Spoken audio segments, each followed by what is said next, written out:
When Emma came back from her girls-only trip to Mexico, I didn't expect her first words to be, "We need to talk." Those 4 words, cold, heavy, flat, cracked something inside me before she even told me what they meant. I had spent the week missing her, counting down days, cooking her favorite pasta for her return. I'd even cleaned the apartment top to bottom. Now she stood there, tan lines on her shoulders, eyes red like she hadn't slept, twisting her wedding ring like it suddenly didn't fit. "Are you okay?" I asked, forcing a small smile. She swallowed. "No, Jake. I'm not." I felt the air in the room thicken. "What happened?" She sat down on the couch, staring at her hands. "Something happened on the trip." That's when everything inside me went silent. No sound, no heartbeat, just a stillness before a storm. "What do you mean? Something happened?"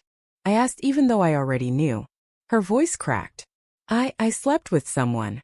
The words didn't sound real. They just hung there like smoke. I blinked, unable to process. "You what?" She covered her face, tears spilling through her fingers. "I was drunk and it just happened. It didn't mean anything." Didn't mean anything. That phrase hit harder than the confession itself. Like love, trust, marriage, all those years, meant less than a few blurry hours in a resort bed. "Who?" I demanded, my voice colder than I expected. "I don't even know," she whispered. "He was a friend of one of the girls' boyfriends. I barely remember." I laughed. A hollow, bitter laugh that made her flinch. "So that's what our marriage is worth to you? A night you barely remember?" She reached for me. "Jake, please." I pulled away. "Don't." She cried harder then, but I couldn't feel anything for her anymore. Not sympathy, not love. Just disbelief. After a long silence, she said, "There's more."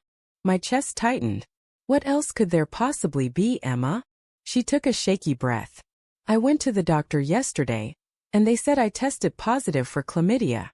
I felt my stomach drop. "You what?" Her voice was barely a whisper.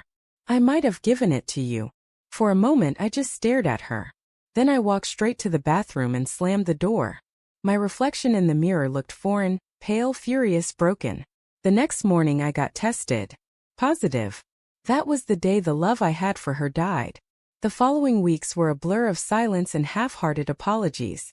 She tried to fix things, therapy sessions, crying fits, long texts at work, but the damage was irreversible. Every time I looked at her, all I saw was betrayal. Every time she touched me, I felt contamination, not comfort. Then, 3 weeks later, she told me she was pregnant. I remember the scene vividly. She was sitting at the kitchen table, hands trembling, pregnancy test beside her. "Jake," she said softly, "I'm late. I took a test. It's positive." I didn't say a word. "I don't know if it's yours," she added, voice cracking. "I'm so sorry." That's when I laughed again, that same cold, hollow laugh. "Of course you don't." She started sobbing, saying she'd do anything to prove she loved me, that she'd make it right. But there was no making it right. Not when a child, possibly someone else's, was growing inside her. That night I slept on the couch. The next day I started planning. I wasn't going to scream or break things. I wasn't going to make a scene.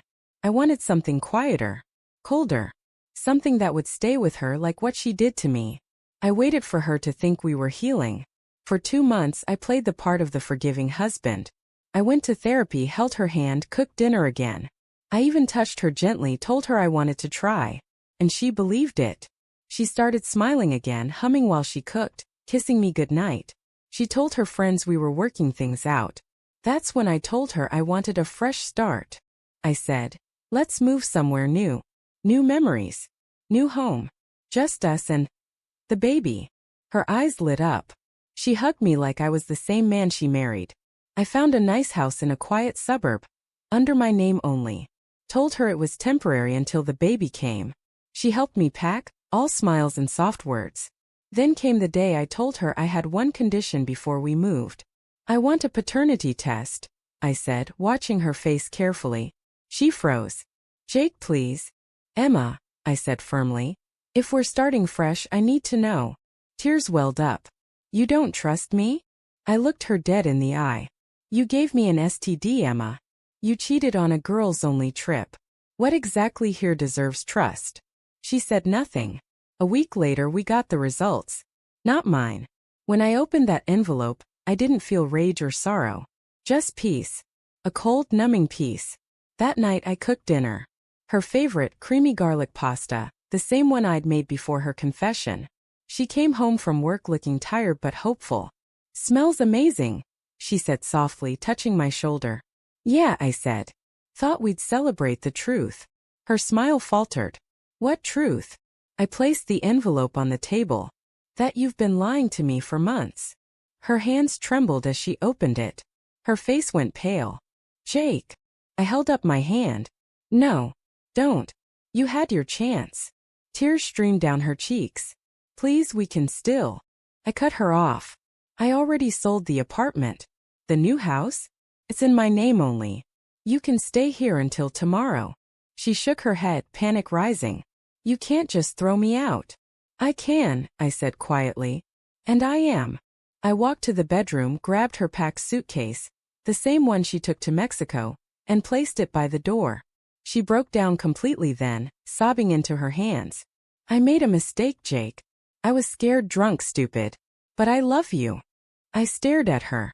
"You don't love me. You love the idea of what I gave you. Stability.